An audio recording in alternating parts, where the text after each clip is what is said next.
पिता के साथ कौन है? पुत्र मतलब, पुत्र का मतलब, पुत्र का मतलब हम लोग भी हो गए कि नहीं? उसने कहा हे हमारे पिता, तू जो स्वर्ग में है, तेरा नाम, उसके नाम को क्या रखना है? पवित्र रखना है, क्योंकि अनुग्रह का बल काम करेगा। और जब अनुग्रह का बल काम करेगा, आपने जो कभी सोचा भी नहीं वो चीजें आपके पास आ जाएंगी आशीषों के रूप में। आपने जो कभी कल्पना ही नहीं किया वो चीजों के लिए रास्ता आपके लिए खुल जाएगा। पर ध्यान से सुनो, पवित्र माना जाए। अगर पवित्र नहीं माना गया, अब यहां पर आपके बल का इस्तेमाल पिता ने नहीं किया, परमेश्वर का बल आपको उन्नति देने आ गया, वही अनुग्रह है। परमेश्वर की ताकत उसके पुत्र के द्वारा आपके जीवन की क्षमा मिल गई, गुनाहों की क्षमा मिल गई, और आपके खोई हुई चीजें आप में वापस आने लगी। जहां आपको मौत मिलनी चाहिए वहां आपको जीवन मिल गया। यह एक अनुग्रह का बल है, और इस अनुग्रह के बल को व्यर्थ नहीं जाने दो, इसे पवित्र बनाए रखना है। क्या रखना है? क्या सिखाया प्रार्थना में यीशु ने? हे हमारे पिता, तू जो, तेरा नाम पवित्र माना जाए। पर हम क्या कर रहे हैं? हम उसके नाम को दूषित बना रहे हैं। हम उसके अनुग्रह के उस वरदान को, उस अनुग्रह के बल को हम गलत इस्तेमाल कर रहे हैं ना। बगल वाले से बोलो, अनुग्रह का बल गलत नहीं होना चाहिए, गलत इस्तेमाल नहीं होना चाहिए। उसने क्या कहा? मेरे पिता का नाम क्या माना जाए धरती के ऊपर? अगर यीशु के पिता मतलब पिता का नाम अगर धरती पे पवित्र माना जाएगा तो क्या, और आगे क्या लिखा? तेरा राज्य, पिता का राज्य जब धरती पे आएगा, तो जरा सोच लो, पिता का राज्य जब धरती पे आएगा तो वो दिखने वाला राज्य जैसा नहीं है, वो आपके अंदर होगा। हालेलुया। यीशु ने कहा, प्रभु मुझे अपना राज्य दिखा दे। उसने कहा, मेरा राज्य दृष्ट रूप में नहीं आता, वो दुष्ट आत्माओं को निकालता है, बीमारों को चंगा करता है। वही है परमेश्वर का राज्य। उसी व्यक्ति के अंदर हो जाएगा परमेश्वर का राज्य। आमीन बोलो हालेलुया। और यदि आज परमेश्वर का राज्य आपके अंदर आएगा तो आप क्या होंगे? आप इस धरती पर बलवान होंगे, अधर्म से, पाप से और हर एक दुष्ट आत्माओं से, यीशु के नाम में हालेलुया।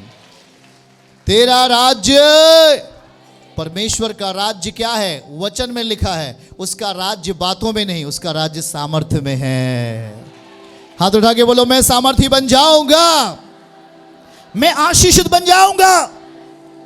अगर आज आपके घर में लड़ाइयां हो रही तो इसका मतलब ये नहीं, इसका मतलब सीधा सीधा है कि वहां पर अधर्म का बल काम कर रहा है। यदि आपके परिवारों में झगड़े हो रहे हैं तो वहां पर परमेश्वर का राज्य नहीं है।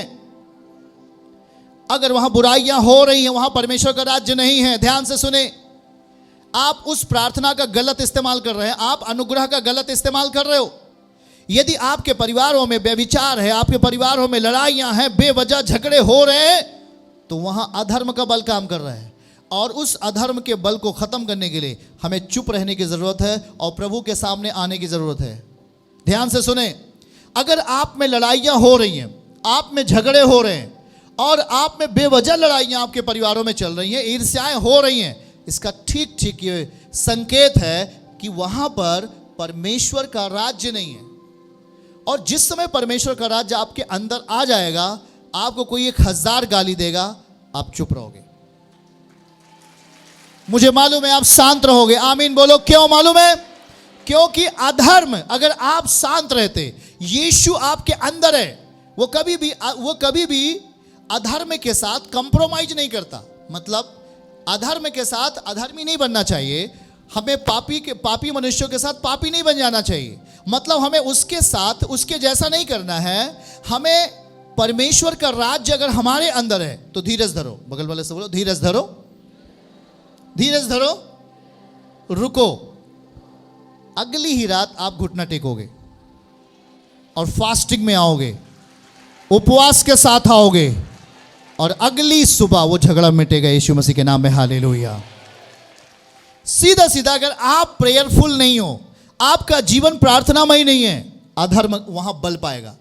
आप फास्टिंग में जीवन नहीं व्यतीत करते, मैं सीधा सीधा कह रहा हूं, अगर आप उपवास के साथ जीवन नहीं व्यतीत करते, प्रेयर के साथ अगर आपका जीवन नहीं है, प्रार्थनामय जीवन नहीं है, वहां पर परमेश्वर का राज्य नहीं है, वहां पर पाप का बल काम करेगा। और जिस समय पाप का बल काम करेगा वो इसलिए काम करेगा कि आपको नाश करे, आपको सुसाइड करवाए, या आपको गलत काम करने के लिए उकसाए। पाप क्या करता है? आपके अंदर आपके माइंड को पकड़ता है, आपके दिमाग को पकड़ता है और आपको गलत काम करने के लिए क्या करता है? बगल वाले को बोलो, उकसाता है, उत्तेजना देता है, उत्साह देता है गलत काम करने के लिए। लेकिन जब आप प्रेयरफुल होंगे, उपवास के साथ बैठेंगे और घुटना टेकेंगे, जैसे ही आप प्रार्थना करना शुरू करोगे, अधर्म का बल टूटने लगेगा यीशु मसीह के नाम में। चर्च की सभी प्रार्थनाओं को और परमेश्वर के दास के द्वारा टीचिंग सुनने के लिए और अपडेट्स को जानने के लिए हमारे इस चैनल को सब्सक्राइब करें और साथ में बेल आइकन को जरूर दबाएं ताकि जब भी लाइव प्रार्थना हो तो सबसे पहले आप देख सकें।